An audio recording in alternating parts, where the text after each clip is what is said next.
All right, so I think we should start. Welcome back, everyone. I'm Patrick Jaillet. I'm the MIT Faculty Director of the MIT France, and I'm also a faculty in the Department of Electrical Engineering and Computer Science at MIT. So for our next session on AI, environment, and climate change, I'm delighted to introduce our session chairs. So we have Jeff GROSSMAN here, head of the Department of Material Science and Engineering at MIT, and Patrick Gallinari is professor of Sorbonne University and senior researcher of the Criteo AI Lab. Please, you can come and start the session. Thank you.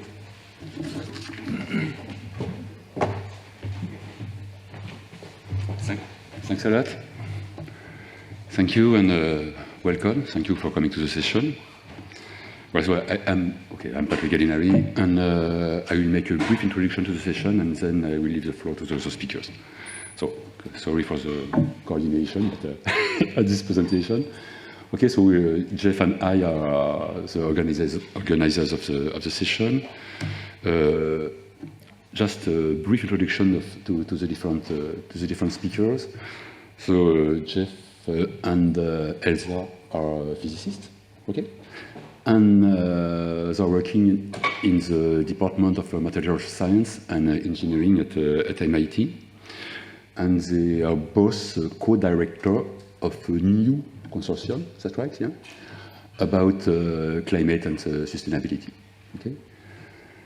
And on the French side, we have two speakers. One is Julien. Julien is here. Julien SOMMER. So Julien is a research scientist at CNRS. He's working in Grenoble and is specialist in oceanography. Okay. And the other speaker is Corentin LAPEYRE here.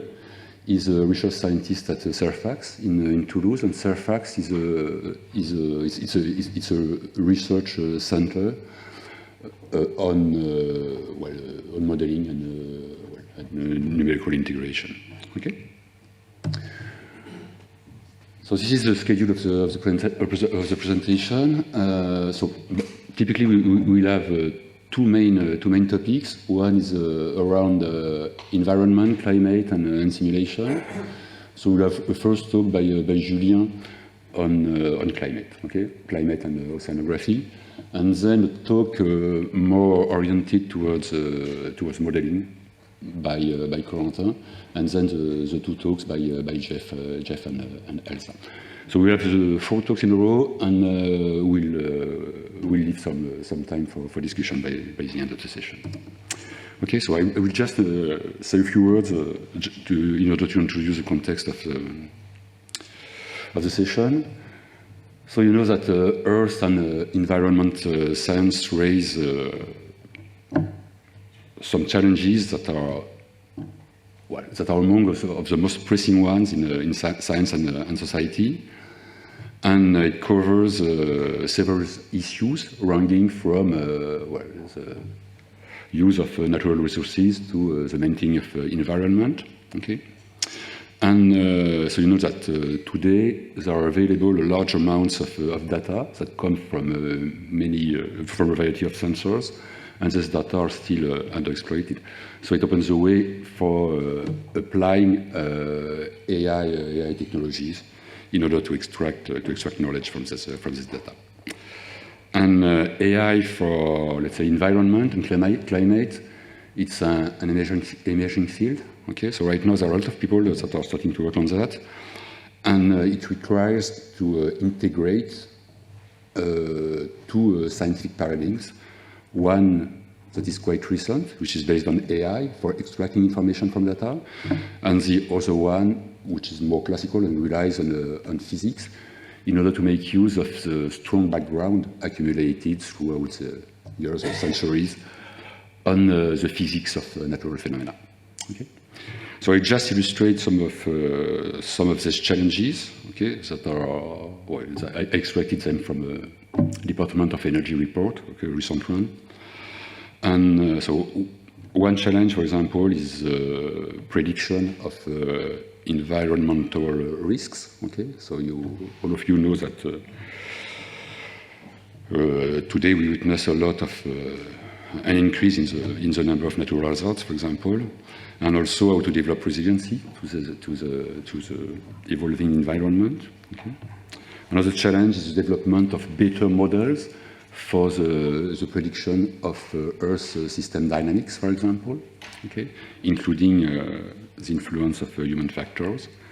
And then there is a variety of challenges about the security of different resources, like, for example, water, energy, and also waste disposal. Okay? And I will just, to finish my presentation, illustrate this problem on an example in climate. So this concerns the development of climate models. So you know that you all heard about climate models through the JEC, for example. And you know that developing climate models is extremely complex. So current models are mainly based on physics, on a deep understanding of the physics of sufficient phenomena. Okay? And they do not make an optimal use of available data. I mean, data have been collected over the last decades, but the systems have been developed way before that. Okay? And for example, this initiative, okay, that has been launched a few years ago by a consortium of universities, of USA universities, including MIT, which is called the Climate Initiative. Okay, its objective is to develop climate models, new climate models, okay, that integrate, okay, since the beginning, AI, let's say AI and machine learning tools. Okay. So this raises a lot of challenges. Some of them concern AI. Okay, how to make the acquisition of AI, how to make acquisition of data, and to make them available to the community. Okay, other challenges concern the development of models. This is this is the objective of this initiative. Okay, how to develop new models that integrate closely physics and AI. Okay. And these new problems also raise new challenges for AI, okay? And for example, some of them concern the complexity of data. Okay, we are not used in artificial intelligence to handle data that are so complex. Okay, so there is a lot of data, but at the scale of the Earth, data is always scarce, too scarce. Okay. Data is multi-scale, heterogeneous, so it's extremely complex. Okay. Then there is, for AI and machine learning, there is the issue of generalization. You want to train model, okay, and okay, so to develop models that are able to predict, for example, at different places in the Earth or in different contexts. And for now, this doesn't work very well. Okay. And then there is the issue of validation and explainability. Okay. So I'll stop here, and I will leave the floor to Julien. Okay, so going back to the session. So thanks to the chairs for inviting me, and thanks Patrick for the nice introduction, which gives actually a very good starting point for my talk here. I'm going to be talking about what we can envision for the future of climate models and prediction systems, and I try to describe what could be the pathway to get toward the trainable models in the future. So maybe just to start with a bit of an introduction. So I'm a physical oceanographer, I'm a computational oceanographer, and my field is about trying to understand the functioning of the ocean and also forecast its evolution over different sort of time scales. So that's the undertaking of physical oceanography, and the reason why we're doing this is because obviously we've been introduced to those challenges. There are changes in our environment, and those can affect the activities of our species on Earth. And one very specificality of this field, I mean, all the fields involving like trying to understand the components of planet Earth, is that we very soon hit this question of scale interaction. So we have several different scales interacting continuously, and in many circumstances, the very fine scales do affect and sometimes control the larger scales. So we do have this need to account for those scales. In particular, I'm pretty interested in the impact of what we call ocean microturbulence, or the eddies and the turbulence that we can see from space, and they play a key role in the evolution of the ocean. There are also many interactions across the component, and in a nutshell, the sort of global undertaking of computational geosciences, and in particular computational oceanography, is to develop and use the numerical tools and methods that we may use for better understand and forecast those systems. So that's a combination of mathematics, applied mathematics, numerical sciences, computational sciences, and also obviously a lot of dealing with data. So I guess the first message I'd like to convey here is this idea that there's a fundamental, like a first sort of tool that we have in this field. That's what we may call like physical models or mechanistic models. So those are basically this mechanistic descriptions of what we call the processes, and that we know based on a combination of theory in relation to observations, and then that we encode into equations, and those equations we discretize them, and we then using numerical methods, and we run that on HPC. This is the sort of cornerstone methodology in this field, and those models, they come from like years and years, sometimes decades of developments, and we're talking about like big hundreds of thousand lines of Fortran code that we use on a regular basis. So first thing, you've heard Fortran here, so you start understanding that there might be an issue with like connecting with you guys, right? Okay, so that's the first. So that's the two examples here. There's one that's deployed in particular by CNRS, like an ocean circulation model called NEMO, that's prominent in Europe, and on the US side, there's a few in the field, or at MIT know that there's this MIT GCM model that's very also recognized in the field. So those models, they do encode our understanding of the systems, right? We use them in combination with observations, and we use them in combination with our own in-house sort of approach to solving inverse problem that we call data assimilation. And together, all those tools, we use them for better understanding, monitoring, and forecasting the evolution of the ocean in this case. But more generally, that's the same sort of approach you have for the other compartment of environmental geosciences. And another key aspect, I guess, is this idea that all those models, we usually don't use them like individually, but integrated into systems. So not only we have like hundreds of lines of Fortran code, but we like to put them together, like with many different bits and pieces of Fortran code, building systems that do have like, that are, in terms of engineering, we're talking about like really big beasts here. The first category, that's the models we use for projecting the evolution of the energy budget of planet Earth. We call that Earth system models. And there's also another kind of systems that we call operational prediction systems, the systems that we use for getting like weather predictions, but also similarly predictions of currents in the oceans and in other compartments. So very much those models, they are components of systems, right? And it's probably fair to say that over the years, we've had like many ways to actually leverage and use AI, machine learning, and more generally data-driven approaches in this sort of systems, those sorts of pipelines that go from observation to users. So upstream, we have a number of real use case applications, like in production for denoising, in painting, parameter retrieval, quality control. We're using AI on quite a regular basis. On the other side of the chain, we also use AI quite regularly for designing tailored services for users. But the truth is, the core of our numerical systems hasn't really yet been affected by AI. And that's the sort of thing that I'd like to talk about in the coming 10 minutes. I think there's a big change here, and I'd just like to try and convince you that this is happening now, and that's something that's really new. It was not there on the table like 4 years ago. So as for any like AI-related talk, I guess I will talk about the data, right? So we have new sources of data, but all the fields do have new sources of data.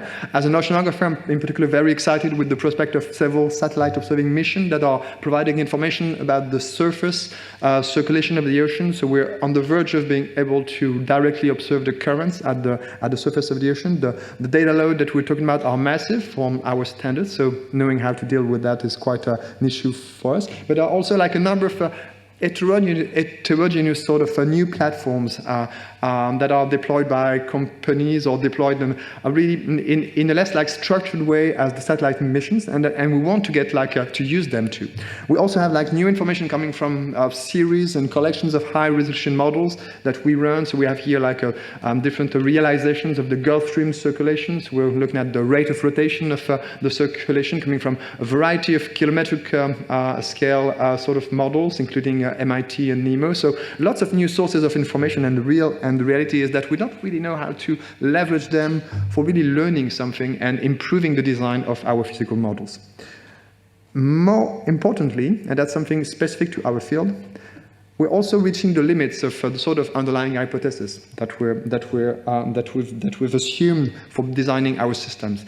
As we get towards like more and more data, as we get to finer and finer resolution, some of the hypotheses as to the distributions of the states we're looking at, the linearity, the sort of hypothesis we can use for merging data together, no longer hold. So the optimality of our systems is now questioned when we get to more nonlinear regimes. At the same similarly, we do also have like practical limits. I've talked about the volume of data. There's also like things that we as a community don't really know exactly how to handle. This transition towards GPU and accelerators. So we have like mixed approaches towards that. And more importantly, we're facing a question like all the codes and tools that we've been developing for decades now, we build them in-house, and we see now that we need to rely a bit more on other sort of tools and methodologies, and we need to find the right sort of approach in terms of how to deal with generic methods versus what we do. And that's also, this has key implications as to how we get like people working with us and how we leverage the skills that we'll need in the future. And at the same time, while we're talking and thinking about how to move forward, there's something emerging.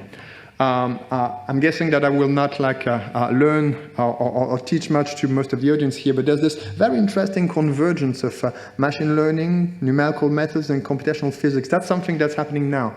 4 or 5 years ago, it wasn't like as developed. So one sort of maybe idea you may have in mind is this idea of physics-informed neural networks. So that's this idea of using physics for better constraining the structure of neural net. But there are also many instances and situations where you may use machine learning for improving numerical methods, or really use assumptions coming from computational physics for improving your machine learning algorithm. So what we're really talking about here is a new field.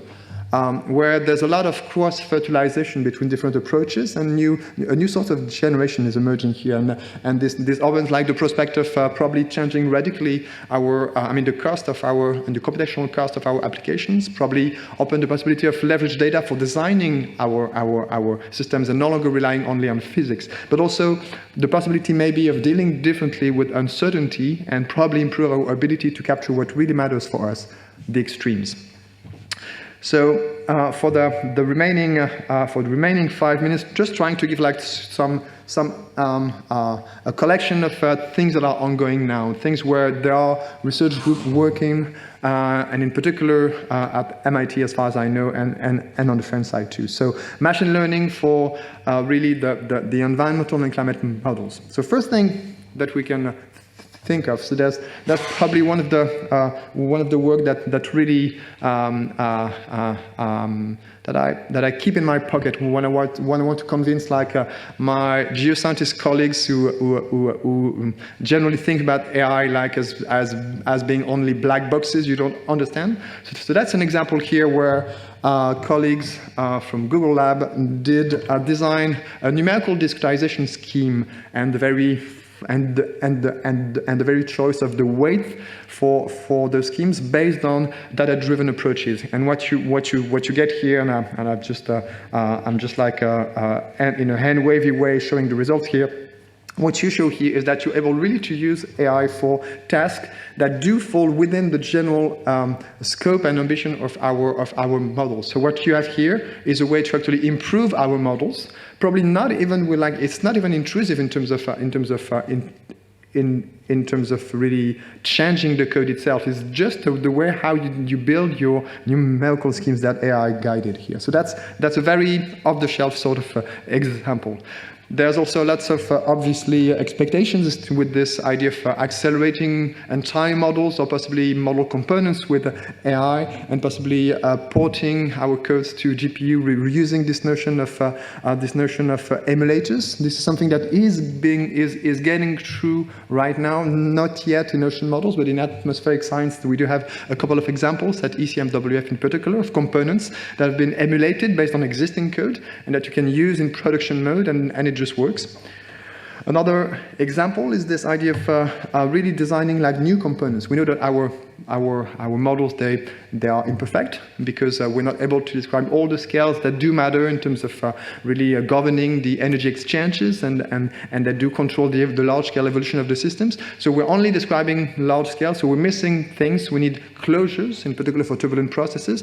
And there's quite a lot of people right now working in formulating supervised learning problems where we're starting like learning new components for our models based on AI. And you have here an example where what we're looking at is it's the results of a trained algorithm that is able to predict metrics indicative of this intensity of ocean macro turbulence that I was talking about, based on information coming from models that do not resolve those processes. So that's a key sort of information that we may then use for constraining some of the essential parameterizations in our models. So lots of hope there, lots of work, and that's probably one field that is attracting a lot of attention at the moment. And there's a bit like the more like far-fetched sort of hope here. This idea that fundamentally we're describing like what we're doing is like only sampling distribution of possible states given our uncertain knowledge about the physics, but also uncertain knowledge about the state of the system we're looking at. And we're only like using like a very small number of members, like we're very imperfectly sampling the realm of possible states. And the hope is that we may start using AI for more systematically try to describe the evolution of the probability distributions of states in some sort of a Fokker-Planck equation sort of approach. And there are many ways how you could think about doing this, and possibly like using online estimates of distributions of states and then resample. And there are many things there. This may look, for some of you, depending on the niche you're coming from, this may look not so new, but for people in my field, this is like a brand new concept. So just lots to learn from you guys in my field.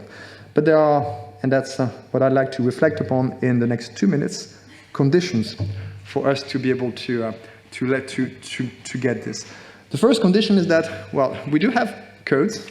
We do have like those hundreds of thousands of lines of Fortran codes, and we have on the other side like PyTorch or JAX sort of code, and we don't know really how we can like put them together in one single application. So it seems like stupid, but the applications we're talking about are applications that run on the largest HPC, the production modes. We're talking about sometimes like hundreds of thousands of CPU hours, so really massive applications. We want this to run efficiently on our supercomputers. How we do that? What interface we use? How do we distribute those code components?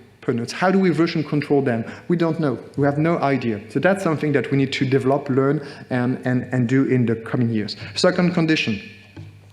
In many circumstances, we see that this idea of just like improving our models with machine learning components is good. That's interesting. But there are on the table examples, applications, and toy problems where we see that if on the top of that we had the possibility of putting our entire model in the cost function for optimizing new components, then we would get like really massive improvement of our performance. So in practice, what we really need in the end is to get towards differentiable climate models. How do we get there? We just don't know. We don't have the resources. We could think of rewriting entirely our codes or emulate them. We don't know how to do that. So we need to develop like the sort of approaches, and that's as much of a community problem than a resource problem, than a scientific problem and a technological problem. So lots of challenges ahead. Obviously, the only way forward, as far as I'm concerned, I think, will come from collaborative efforts. And that's why I think the sort of discussion that we're having today and the sort of funding that the MIT France Seed Fund provides is very good for initiating those new interactions with our colleagues that coming from fields that we don't know. Those are just like summary points. Thanks for listening to me, and I will leave to my colleague Corentin to speak.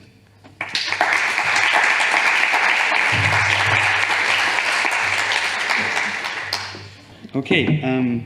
Well, thank you very much for the talk, Julien, and the introduction, because actually I think it's going to go perfectly with what I got to say. We did not coordinate. I am not a climate scientist. I'm more of a general physicist interested in AI. So I'm going to touch on things that are very similar. I think we use very similar tools. We also have 100,000 Fortran lines of code solvers. But I'm going to look at varied aspects of climate change, starting, of course, from, I think, what's not good today is that you don't need to introduce these curves anymore. Everybody is pretty aware of the urgency of the problem that we have here. But of course, there are many things that pertain to this problem. It needs to be modeled and predicted. It also really needs to be mitigated in as many ways as possible. And there are many ways. This is taken from the Mitigation of Climate Change report from the IPCC, the most recent one. You can see some of the high impact ones here. Of course, there are a lot of logistical problems, but there are also a lot of modeling problems for physicists around the extremely rapid deployment that we need of technologies such as wind and solar, and such also as new biofuels or hydrogen and biogas. All of these require actually a lot of modeling and a lot of possibly high fidelity, pretty fine modeling, because all of these include atmospheric flows or very rapid flows in the case of energy and propulsion problem systems. So we use a lot of solvers and complex solvers for this kind of thing, and they're not always fast enough. Just a little word about the kind of physicists I work with. I come from a little lab in the south of France, CERFAC, as was presented, and we work on, well, climate itself, but also its interaction with energy systems and propulsion and transport. And all of these questions relate to the need for very large-scale computation to be able to very rapidly adapt them to the challenges we have today. The problem is that when you go in a lab full of people that have been doing this for 30 years, and you talk about AI, they think about these guys. And so the very first and biggest question is, okay, and how does that relate to anything that we've been doing for the past, for our careers? And building bridges between the two is definitely not obvious, although, of course, it's accelerating very fast now. There's also an interesting fact, which is that the underlying problem is not just the applications. The tools themselves, between physicists and the people from the machine learning community, are actually overlap quite a lot from a mathematical point of view, but it's a whole different vocabulary, and we mostly need Rosetta Stones to start converting things between the two and get these communities to talk. So that's really one of the biggest challenges that we have today, not actually teaching extremely new methods to these people, because a lot of them have the same applied math basis, which is enough to understand quite a bit of it. So the very first point I want to make is that really AI needs to become more and more a tool for scientists who have not necessarily been trained in AI itself. And this is a barrier that's getting better, but there's definitely still a lot of work to do. I have a fun example here. This is the arm of a postdoc we had in the lab a couple months ago. He's on the side of a helicopter filming a patch of terrain for which we actually lit on fire on purpose, because he's studying the propagation of fires for forest fire models. And the data he had was sitting on a hard drive for 7 years because there was nobody to actually go in there and label each of these pictures. And so you have here in yellow the best possible system that he had automated to try to guess where the flame is at each instant. And it's not very good because it's a hard task. You know, the pixels can get more or less white, and it's not very easy to automate. But your eyes can do it very well, and it's very obvious, I hope for you, that I hope if you had time to see that the red one was much better than the yellow one. And so the red one is what we obtained using a neural network, because this is very logical and easy for neural networks. It's just that the physicists in front of this kind of data don't necessarily have the tools to put them in place. Another example typically is time series. This is an example of a setup that we have that burns either biofuels or hydrogen or mixes of the two. And we have a lot of time series data coming out of these things. And there are many issues when you're designing new systems for combustion for very, very new fuels like this, for carbon-free carbon-free fuels. The kind of analysis you can do here is completely new. Historically, people would set up this kind of design, this kind of rig, and then you would have the experimenter come in the morning, turn it on, and say, "Ooh, something's wrong," and turn it back off. Because he just learned that when certain sounds came in, intuitively, something was going to go wrong. And this is something we don't know how to emulate with script, but we know how to emulate with neural networks. So I'll spare you the details. But the idea is that we can teach neural networks to do this kind of detection and to say, something doesn't sound right. No causality here, it's only correlation. But you can then put it on a very, very small device, and you can imagine putting that on a gas turbine or on actually a flying engine and say, whoop, you got to stop right now because something's going wrong. So this is really something we need to investigate more, again, because this data otherwise is just sleeping and not being used very much. And we can also build surrogate models, which is kind of the same idea, starting from data that's not used so much. So as I said, I'm in the south of France near Toulouse, and this is the flood basin for Toulouse. So all the water that falls on here goes into Toulouse, and sometimes too much of it goes in. This is actually in front of my home. And so when that happens, well, relief efforts really need to be able to predict this as fast as possible. And well, there are a lot of limitations today. That means that the data is not being used enough. And this also applies, I'll go quickly, to subsurface reservoir modelings for the injection and storage of CO2 in the ground for carbon capture and storage. Okay, so that's really an important point, is that too many physicists today aren't trained enough in these systems to be able to use them. They should be able to do signal processing, they should be able to use these off the shelf. I'm not talking about inventing the new network of the future. I'm talking about using basic neural networks, but effectively to get on with other types of science. And of course, this also means that there needs to be a lot of interdisciplinary collaboration for this kind of thing to get on the move. But there are also a lot of problems that we can't solve with these very simple systems. And I think Julien has talked a lot about that too. Many systems today, for their design and for the optimization as fast as possible, need high-performance simulation. So simulation means you're starting from a problem, you want to know what's going on in there and use computation for that, but I'm going to break down very simply four basic steps from cheapest to more expensive. You can build, and we've seen some of them today, some system models, which are very, very easy to run, where you just draw boxes and draw relationships between elements of your system, but you get very low precision of what's actually going on in there. Now, a better description would be steady-state simulation, and you can design aircraft, for example, at the cruise point very well with tools like that today. But if you're looking at something, be it climate or be it extreme cases for many new systems, you need unsteady simulation. So you need simulation where you actually don't get a sort of statistical view of the problem, but where you actually get a description of a dynamic phenomenon. We're getting more and more expensive here, and the end point of this would be what's called direct numerical simulation, where you actually solve for all the physics that you know of in the problem.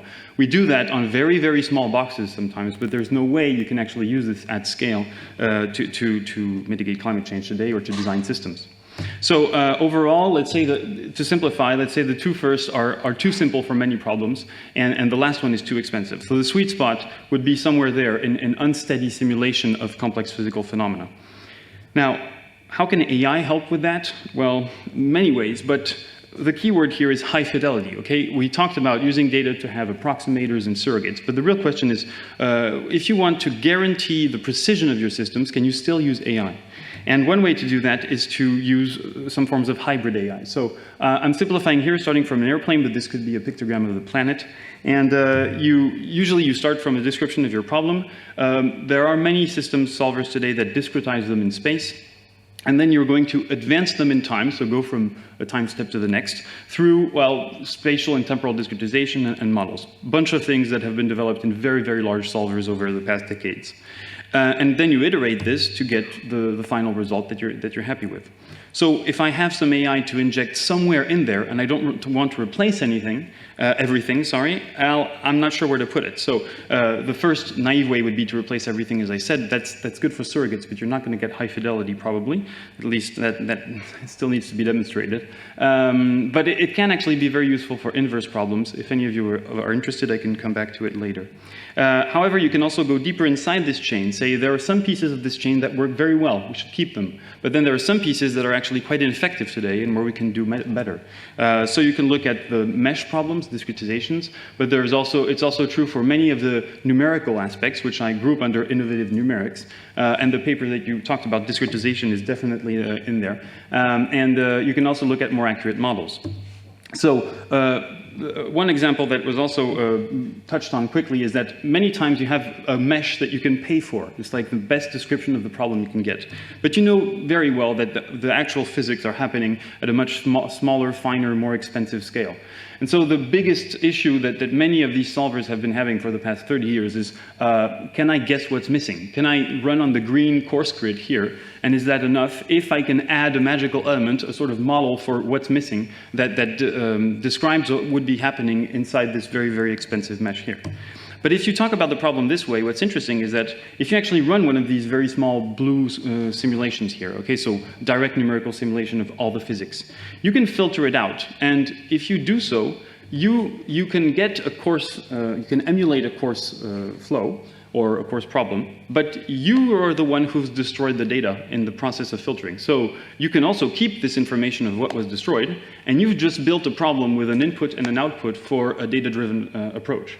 Now, of course, there's a little step afterwards, is that you have to be able to demonstrate that you can take that blue line, if you're able to train a model, and you can put it back in your solver, and again, Julien has talked about this.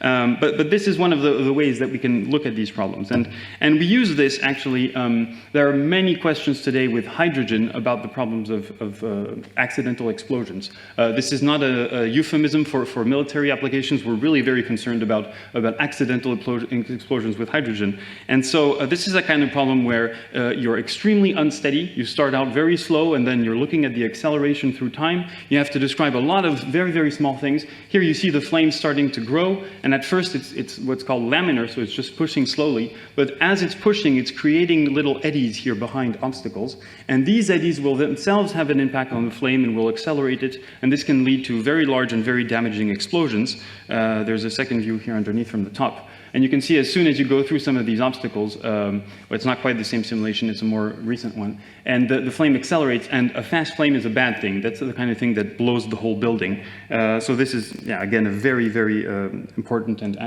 topic these days. I'm just going to touch on another kind of innovative numerics as a discretization when you talked about Julien, which is there are some solvers where you have several steps inside, and we very well know today that some of these steps are much more effective than others.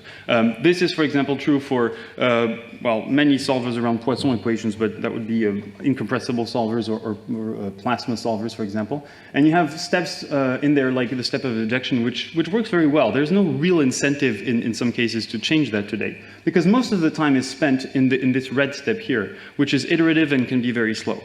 One of the things we can do, keeping in mind that we want to keep precision, is because this is an iterative solver, we can use a neural network, but we're not replacing anything. We're just giving an initial guess for this iterative procedure.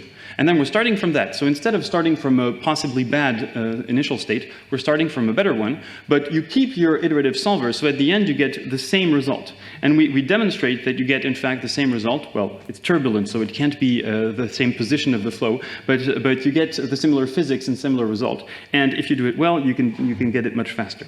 So there are ways to use neural networks and not lose any accuracy and stay in the very high fidelity, very robust domain.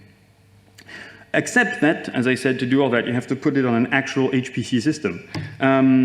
This morning, someone talked about the Geosciences supercomputer, the largest and most recent one in France. This is one of the ones we try to run on, but it has a lot of annoying properties, like the fact that it's a hybrid system with CPUs and GPUs interconnected in complicated ways. That's great, but it's just annoying for the programmer, which has to adapt to it. Now, of course, one way to do that is to take your 500,000 lines of Fortran code and rewrite it so that it can figure out a way to use all of this. Or another way is to say, wait a second, physical solvers have been very well optimized for CPUs, and now we have all these GPUs lying around who love to work with neural networks. So if we go into hybrid approaches, can we actually use each one for what it's been optimized for the most for now? And this is the kind of thing we're doing on Geosciences right now. Right, so I'm almost at the end of my time, so I'll finish up just by recapping that I really believe that we still have a problem in training and interdisciplinary collaboration today. That might be the largest bottleneck to applying very simple machine learning to so many physical problems where it's just data is waiting and wasted. But we also need to think about the near future, and if we can rethink simulation itself. We've been doing simulation since computers have started being effective, so for 30 years, in a way where we're decomposing the equations, but we're not really mixing it in with data-driven approaches. And having these two tools in hand and using the right ones anytime one is more effective than the other, not replacing one with the other, but using each one with its strength and not its weaknesses, seems very promising. Except that we have to run all this on architecture's hardware that's getting more and more hybrid and elaborate. So we really need to think about leveraging this and the developments that are done, for example, by using GPUs and TPUs with modern machine learning libraries that are not written by the physical community, physical science. Thank you.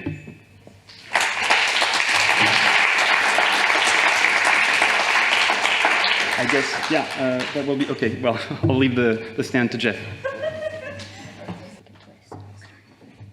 All right, thank you so much. It's a pleasure to be here. I want to thank Patrick for the invitation, and other Patrick for, we're both sitting next to each other, for co-organizing this together. I'm going to switch gears a little bit now, and in the next two talks, we're going to talk about the role a need for AI in materials. So I'll start by kind of motivating that at the atomic scale, and then my colleague Elsa will look at larger scales and systems level needs. But as a materials scientist, the way we look at materials is sort of at the fundamental level of the atom. And so we're always sort of asking the question of, you know, what's happening at the atomic scale, and how do we create metrics and understand properties that are driven by where those atoms are and what they can do for us. And so if you look at some of these energy, you know, challenges that or technologies that we need, right, for the transition that we have to go through away from fossil fuels, you can actually assess that. You can look at how each atom in these technologies is sort of doing, right? And so like for hydroelectric, it's about 0.06 millieV per atom, right? You know, so you're pumping water up a hill, right, and letting it roll back down. For chemical storage, you get a little bit better efficiency per atom. It's about 0.4. If you look at the atoms that are inside, in the active parts of these materials, it's about 0.4 millieV per atom. And then with solar, converting solar, it's about 0.06 per atom per second. But the challenge is really clear when you look at it from this lens, because fossil fuels are orders of magnitude better per atom. So this is sort of, you know, for someone who thinks in our field in material science and engineering, we're constantly thinking, we're atom builders, right? So how can we put atoms together? What should we make next? Or what should we make better to get improved properties or lower cost or better performance or whatever the needs are?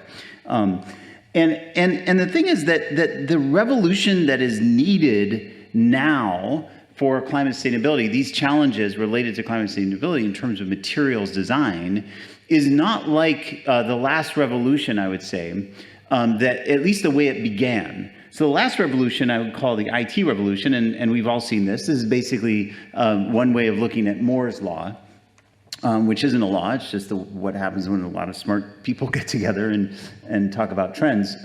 But what you can see is that, you know, the cost per transistor went through an 8 orders of magnitude change in 50 years. And I love this this point. In about 2015, it became cheaper to print a transistor on a chip than a character in a newspaper, right? So that's quite a trend. But the thing I want to point out is that this revolution really started because of advances in processing, right? So we got better and better at processing the same material and a couple of other, you know, same element, silicon, and then a couple of others. Now, in order for this to continue, we needed new materials. Actually, today, do I have my phone? Yeah, I have my phone. Okay, so this is an iPhone. How many elements are in this phone? Does anybody know? Should we call on Patrick? There's like 90 elements that you can actually engineer, right? There's 118 in the periodic table. There's only about 90 you can really make stuff with that can last. And there's 65 in this phone of those elements, right? So this revolution has become, by necessity, a materials revolution. And my point with this is just that is actually what is needed right now. We need new materials in energy and sustainability. Right? If we want to make an impact, if we want to make the transition fast enough, we need new materials. That is essentially what is at the bottleneck, right? What is limiting cost and performance of almost every sector. And so, you know, you can see it happening. It's already happening, right? So this is the Moore's law for batteries. And in this case, it for a long time, it was doubling every 50 to 60 years instead of 18 months, right? And so this is the energy storage for these different technologies. But look at this, right? Look at that. And that's continued to go up, right? That's like up here now. And if you look at this, the reason is very clear. For about 100 years, we made batteries from about 10 materials, right? And now we make batteries from over 100 materials. This is a materials revolution, right? And my point is that I can do this and for every technology that matters in climate sustainability. And in fact, the choice for materials designers is sort of more now asking each atom in these materials, you know, what can you do for me? Are you doing enough? Is every atom doing the best that it can, right? And so because we need to keep on making those, improving on those kinds of curves that I just showed you for batteries. And so like just one example, and I love this example, this is my favorite element actually, we don't tell the others, but I love carbon. I love them all, but carbon is really awesome. And you know, carbon can take a lot of forms, right? There's diamond and graphite, and by the way, this is the one that lasts forever, despite what they tell you at the jewelry store. And then there's like nanotubes, and there's all these other things you can make with carbon. It's quite an amazingly flexible material. But so what do we do today with carbon, right? In this space? Well, here's a barrel of oil, and what we do is we burn it. And if you burn the carbon in this oil, this barrel is 159 liters, you get 1.73 megawatt hours of energy. Right? That's a choice you make with that element. As a materials designer, we're making a choice of what to do with that element. If I take that same element, I'm just taking 1% of the carbon in that barrel, and I'm going to make solar cells, and I'm going to make really bad ones. They're going to last for a year, and they're going to be 5% efficient. They're terrible solar cells, but they're going to give me 16,000 megawatt hours of energy, right? Those atoms. So we have before us a call to action as materials designers, and we have a choice. We have to decide very carefully what we're going to do with every atom and everything we make. And we need to make a lot of new things. That's also why it's so exciting to be a material scientist and engineer today, because we have this planetary call to action that can only be filled by us building different materials. So how do we do that, right? Every one of these problems, this is just kind of repeating what I said before, but with some graphics, right? Electric cars, planes, grid level storage, fuels, fertilizers, carbon capture, all these problems, challenges related to the climate sustainability, the revolution that has to happen in the coming decades, are bottlenecked by the material that is carrying out the action, right, to make those processes happen. So we need to develop materials, and we need to develop materials a whole lot faster than we have been, right? Luckily, we can do that. Luckily, that's the other part of the convergence, right? There's this sort of planetary call for action. There's this discipline that can help meet it, and there's a convergence of really exciting factors that have had a dramatic impact already on materials design. One is that we have these massive supercomputers. They all kind of wind up looking the same except for what's painted on the front. But anyway, so here it's El Capitan, which is beautiful, by the way, if you haven't hiked that. Anyway, 10 to the 18th, right? 10 to the 18th floating point operations per second. Whoa. When I was a kid, the computer I had was like 10 to the 6th or something. So anyway, but now we also have data, and more we have, this is from the Materials Project, which has 150,000 pieces of material and lots of data about each of those materials, whether it's from experiment or whether it's computed with a very high degree of accuracy. And then finally, and this is the critical piece, we have deep learning, right? We have AI. And there are a lot of different ways. I'm not going to go into the details of that. You've heard about that in other talks. But we have this way of taking a structure, a material, one of the materials that I showed you, and we have a way of now creating, translating it, in this case with a neural network, using a graph. So this is graph convolutional neural networks, into a latent space. And then we can optimize within that latent space and then hopefully translate back, or at least get a lot of guidance into which way to go. We can also accelerate calculations. And so these three elements combined have changed the game in materials design. And I said before that we don't have time to do it in the traditional way. Traditionally, developing a new material and getting that to market takes about 20 years. So the idea, the concept for lithium-ion batteries was put forth in the early 70s. The first commercial lithium-ion battery was in 1991, right? So it's about a 20-year time frame. We don't have that kind of time anymore.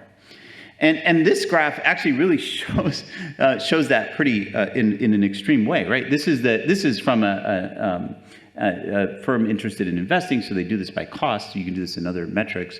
This is the amount of lithium. We're here, right? So the lithium is meeting supply kind of until about 5 years from now, and you can see that either we need to mine a lot more, which has all sorts of challenges, or we need to get a whole lot better at recycling. This actually captures current methods, state-of-the-art recycling, or we need to design better or different batteries, right? So this is one of those sort of urgent calls to action. We don't have 20 years, right? We need to design now a lot more quickly.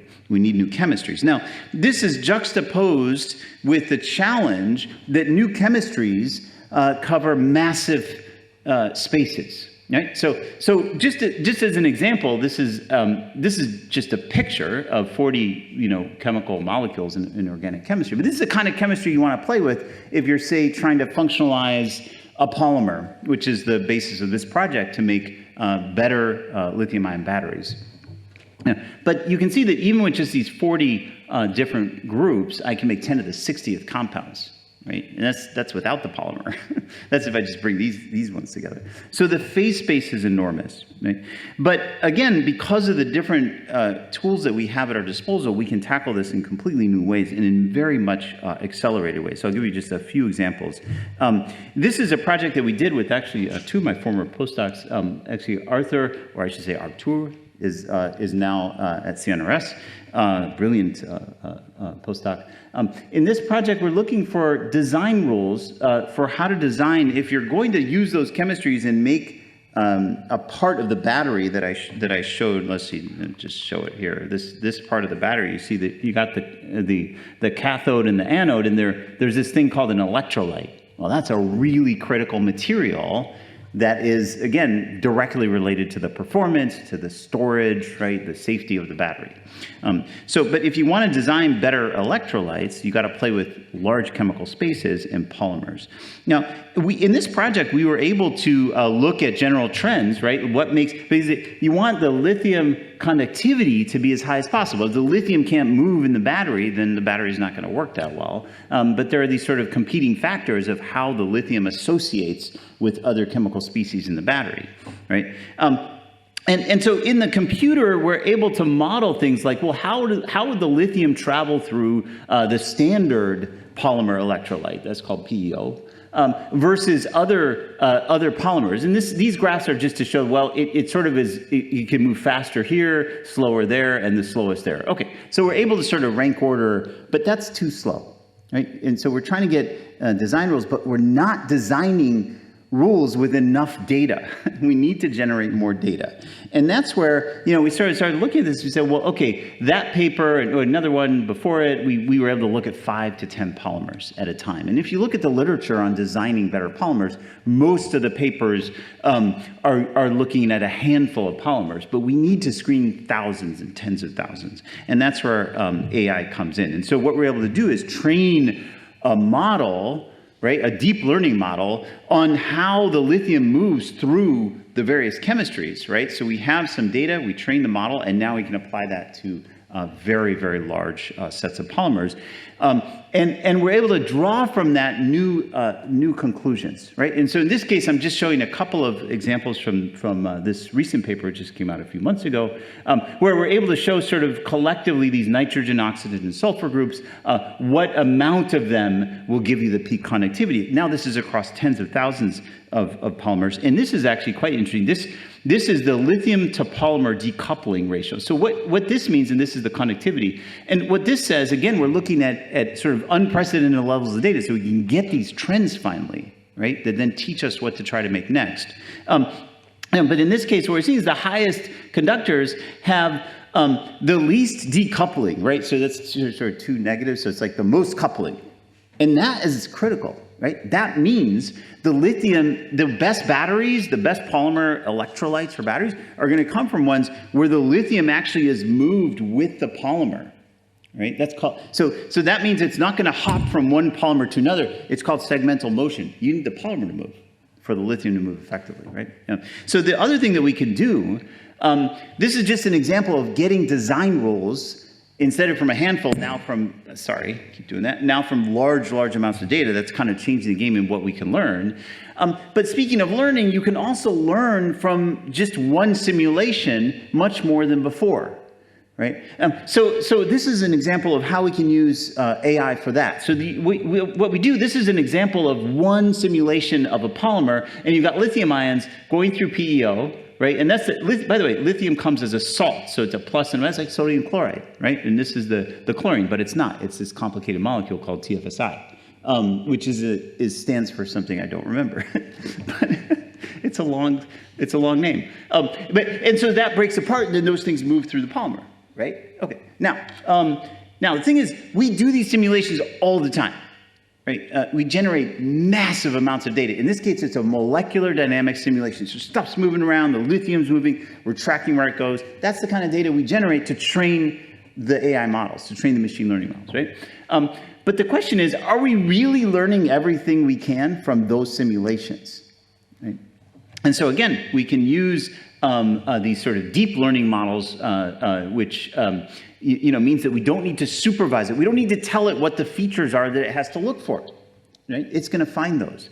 And in this case, we were able to apply it to these MD simulations. And we said, we want to know where the lithium is roughly, what kinds of chemical environments it's in that are most relevant to its motion in the system. That was what we wanted to know. And so we're able to get those chemical environments out of this, machine learning model, and it was completely different than we expected. Right? So we learned about where the lithium spends its time before it moves, right? And that's really, really important, right? Because then we know something very important about how that is correlated with transport. And it turns out, actually, in this case, it's not. The lithium isn't responsible for most of the transport, but it's the counterion that's actually responsible for most of the transport. It's the other part of the salt, because of the chemistry of the environment around the lithium. And that was unexpected. Okay. So learning from your own data that you're generating and spending those big El Capitan and people on them supercomputers, right? Learning from the data you're generating is something I think we can really benefit from AI. One more really quick example, because I had a couple of batteries and catalysis. So in catalysis, my colleagues have done some just beautiful work using AI for materials design. And in this case, just sort of briefly, they're looking at better catalysts, which are relevant to all sorts of important technologies, using zeolites. Now, zeolites are this class of materials made from aluminum and silicon. So there's these aluminosilicate cages. And we know that they can make all sorts of different cage structures, 209. Actually, those are the ones we know. They can make a lot more than that, but the ones they can make more than that, we don't know. All right, but these are the ones we know. But see, you can put inside of these cages in different ways organic molecules, and that is what is relevant to how they can act as a catalyst, that and their shape, right? And there's 1,104. So this gives us 112,000 complexes. That's way too much space, right, to sift through without something like machine learning. And then we kind of can map onto that the constraints that we're looking for better catalysts. And I want to highlight this because this is, I think, a beautiful example of how AI affects the way we can look at a challenge like this, a materials design challenge, in a different way. So first comes in my colleague, Professor Olivetti, who's going to speak next, because she likes reading the literature. But actually, she gets tired and trains a computer to do it.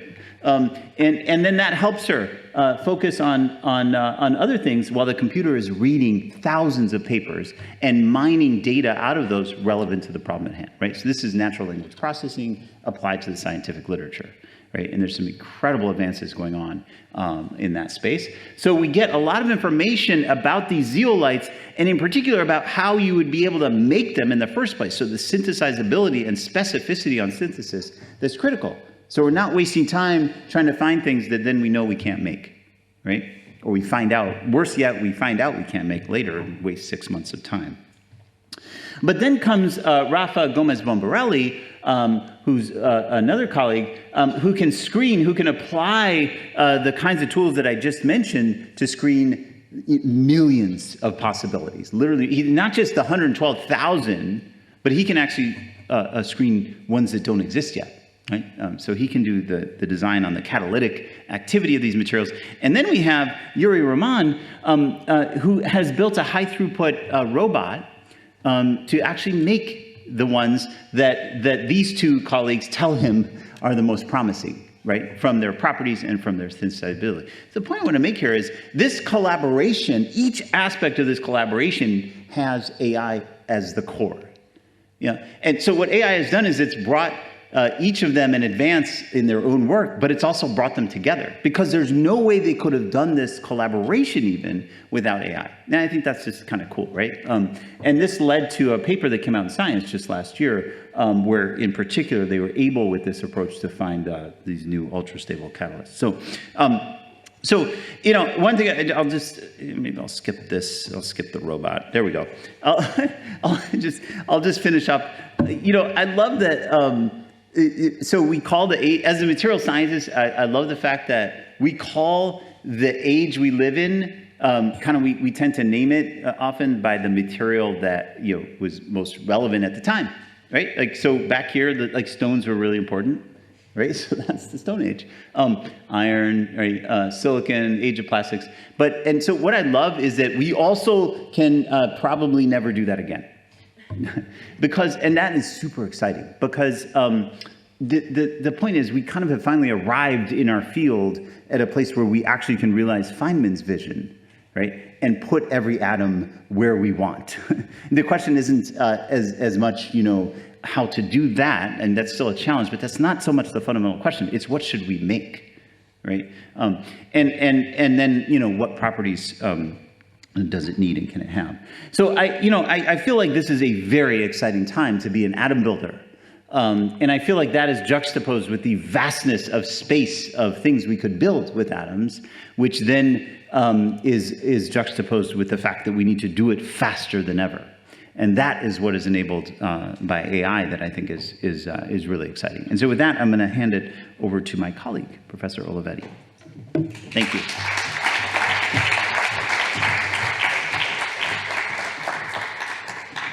Thank you very much to the Patricks. I appreciate the opportunity to be here and for the session. And I love the way all these pieces have fit together and throughout the whole course of the day. And I'll comment on that as we go.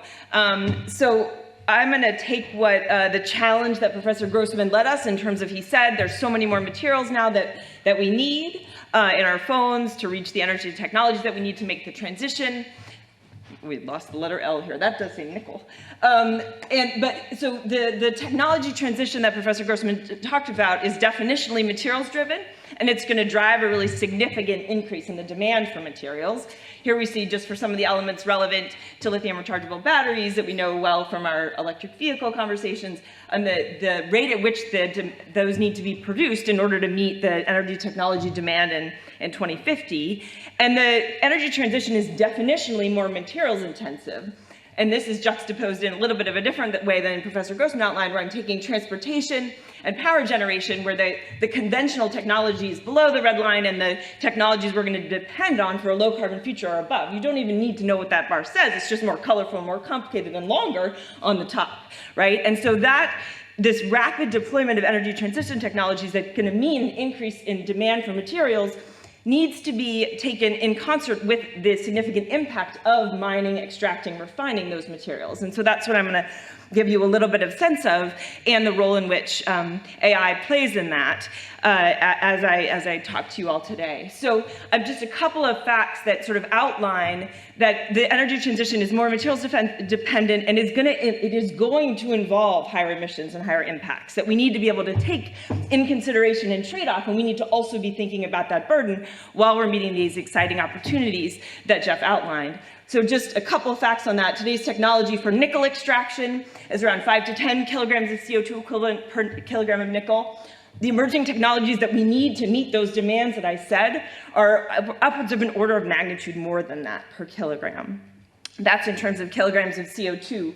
We also know we're combating things like ore grade decline. So on the bottom left here, copper ore grade decline from 2007 to 2019, that red line is the average. This is just in Chile. So as we're going down to lower concentrations, we need to pull up more material from the ground. We need to process more because that's by mass. It doesn't care how much the copper is there. It cares how much rock is there. And that's juxtaposed with other sorts of environmental impacts, such as water risk. On the right, we see a map where the red is high areas of water stress. We know this story well from the popular press. Copper and lithium mines are in my blue circles and green squares. And so taking into account, not only are the ore grades going down, we're going to be adding increased burden to water-stressed regions. Again, in order to meet the transition that we have to make in order to decarbonize. These things are not decouplable. It's not just the sorts of metrics that I've listed here. Folks have maybe seen this idea of carrying capacity of the planet across a bunch of environmental metrics here on the left. And the ones I've just talked about, climate change and freshwater use, are kind of they're not screaming in red at us, right? They're sort of in this idea where we may be within the boundary of our climate capacity. Things like biodiversity and geochemical flows of phosphorus and nitrogen we are certain we are outside the carrying capacity of the planet for those. So it's multiple environmental metrics. We know well also the impact on beyond the environment, so social metrics such as life satisfaction, education, and the ways in which the burden of extraction has impacts on these, and we can think about these in a regional way. This is taking the climate capacity idea, and then the center of that donut there is sort of how different regions would perform across my social metrics here. So lots of challenges that we need to be taking in concert as we think about the increased burden of materials extraction. And so I'm going to frame a couple of just ways in which we like to think about the burden of materials and the role that materials is going to play in this kind of burden-benefit sort of trade-off here. So just to kind of narrow us in on greenhouse gas emissions, here's the sources of greenhouse gas emissions by sector in 2020, broken down by industry, buildings, transportation, and then agriculture and land use. So we think a lot about driving electric vehicles, about energy efficiency in buildings, and my materials production is into this bottom blue, and some part of that, of my bottom blue, even with an entirely carbon-free grid, we're still going to have significant impact from materials production. And so if I pull out electricity, now I've shoved all that out of my blue blob, and in the buildings, and that's down in orange. And now I can't lose track of the fact that I still have direct emissions associated with the chemistry of the processes I'm doing, the ways in which I make things like steel and cement that are critical for infrastructure evolution, definitionally generate CO2 as a result of the chemistry that we're doing. So that's not going to go away just with decarbonizing the grid. So we have to think about that as well. So all of this mess that I just talked about means we need to think about materials and their impact across the life cycle. And so that's how I'd like to frame the challenges that we see and the opportunities that we see in use of AI. And I'm going to talk about this as sort of, here are a set of applied problems, here are the kinds of things we think about. What's been so cool about today is all the challenges that we're talking about in the climate modeling and the stuff this morning about medicine. It's the similar kinds of problems. It's similar kinds of modeling challenges. We've all been also talking about collaboration. And the collaboration is really across not only computer scientists and those who think about applications, but across this whole application space, which I think is what's really cool about this meeting so far from my perspective. And so I'm just going to give you a couple of examples. Again, we want to make sure we leave time for discussion as we go around the life cycle from extraction all the way to design, manufacture, and use of end of life, and the ways in which we like to think about improving sustainability. We think about dematerializing, using alternate materials with a lower burden, increasing manufacturing, using things for longer, and having good recycling and recovery processes, as Jeff outlined. So just a couple of examples from the broad space of thinking about sustainability in AI. So on the extraction and beneficiation side, I just made this case where we have to think about what's happening at a mining level. And there's lots of cool development in AI, thinking about visualizing and screening of ore bodies so that we know we're going where we need to go in order to find the material. And we're going after the grades that are of the highest quality, and that we also know what other minerals we're going to be, what other phases we're going to be mining along with what we wanted, to help make us make good, sort of best use of that material. That becomes particularly critical when we start thinking about mining from the seabed for things like cobalt, manganese, and nickel. We need to be making sure we're making precise choices in there, and there's tons of opportunities for AI in that space as well. And not only that, there's lots of really cool opportunities of using census-based data to help the physical aspects of what I mentioned. So the well-being of miners, particularly artisanal miners, which is a sector that responds well to increases in demand of the short timescales that Jeff outlined, and having those communities engaged as well is really significant. Taking particularly the problem that Jeff outlined, and he said, we don't have enough time to take the 10 years we did develop these new materials. We really don't have enough time to then decide they're a bad idea to make, right? And so being able to think about that design alongside our ability to do environmental prediction in the context of things like life cycle assessment is really critical. And so there's opportunity. So here's the life cycle assessment flow diagram for the battery that Jeff was talking about. Here's that, in that tiny red box I've just outlined, is the little salt that he was talking about. So his trifluoromethyl sulfonate imide that he couldn't remember, TFSI, we want to be able to predict the environmental impact of making that salt at the same time we're deciding it's a good idea to make, right? And so using AI to look at process flows and think about developing predictions from things like the molecular descriptors of those chemicals to their impact would be really cool. And so some key opportunities there.